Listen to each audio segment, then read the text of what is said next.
AI will help, not hinder, education. We just need to trust its potential.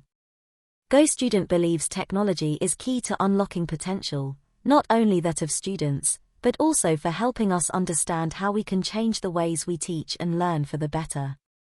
Gregor Müller digs into the work GoStudent is already doing, and the company's vision for the future. There's been a lot of buzz about artificial intelligence, AI, lately. It's a topic that's been making headlines and causing much debate, particularly with the emergence of ChatGPT.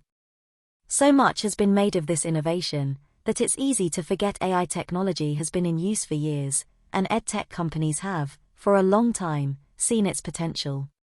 The potential of RE. In the UK, most educators will be familiar with Seneca. It's used by more than 10 million students. Fundamentally, Seneca is an AI-powered tool. It uses smart learning algorithms to enable students to engage with study content in the way that best suits them. If the student gets a question wrong, Seneca will show them the content again, but in a different format and, based on learned patterns, at a time when it's optimal for the student to learn it. Seneca's method is proven to make students understand topics twice as quickly, compared to when using traditional learning methods, such as revision guides. Using RE to better understand what the ideal learning environment looks like. At GoStudent, we offer 1:1 tutoring to school-aged students and, when exploring how to optimize student-tutor pairing, we used AI to better understand what the ideal learning environment looks like. We carried out a number of studies using the intelligent emotion tracking tool, iMotions, which measures 32 points on the face in order to analyze emotions. This allowed us to see which emotions are prevalent in the classroom, how they correlate between tutors and students, and which emotions can be beneficial for a successful learning environment. Across over 900 tutoring sessions, the following factors were examined: tutor emotions, length of the session, time in the day that the session took place, length of the collaboration between tutor and a student, and the subject taught. What we found was that the positive emotions of the tutor correlated with those of the student, and that joy was the most prevalent emotion during the sessions. Additionally, the best time of the day to hold an online tutoring session is between 1 p.m. to 3 p.m., as opposed to 4 p.m. to 7 p.m. when attention spans were lower, and the most productive sessions were when the speaking time of the tutor was similar to the student's, ensuring the best learning outcomes for the student. In both these instances, AI is clearly being used as a force for good. It is ensuring the best learning outcomes for the student. What has become difficult lately, though, is the broad use of ChatGPT. It is harder to see the positives clearly when there is so much discussion around how it can be used to eradicate jobs or allow cheating.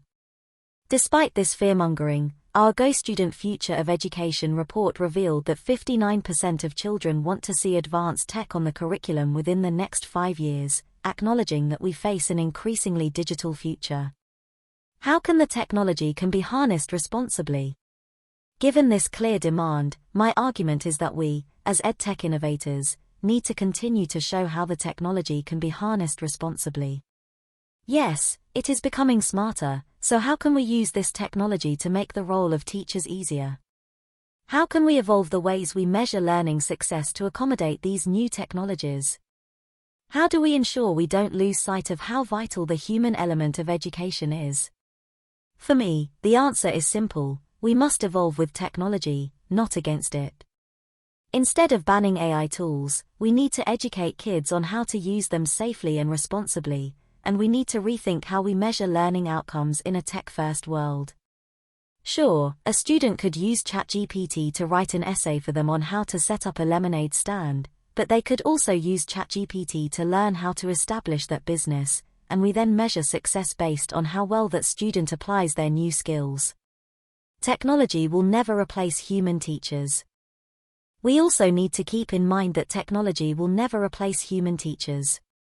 At school, kids meet their first role models and heroes. We almost all have that one teacher that we remember fondly, that helped shape us. These things matter, and we know from looking at our data, when we get the student-tutor match right on our platform, the customer stays with us for years because of the bond formed. Because of this, we will never look to replace tutors, but we will explore how AI can be used to streamline admin processes, like lesson planning, for them, so they have more time to do what is unique to us as humans, building meaningful connections. When it comes to AI, the reality is it's here, and it's here to stay. What is important is that we use it in the right way.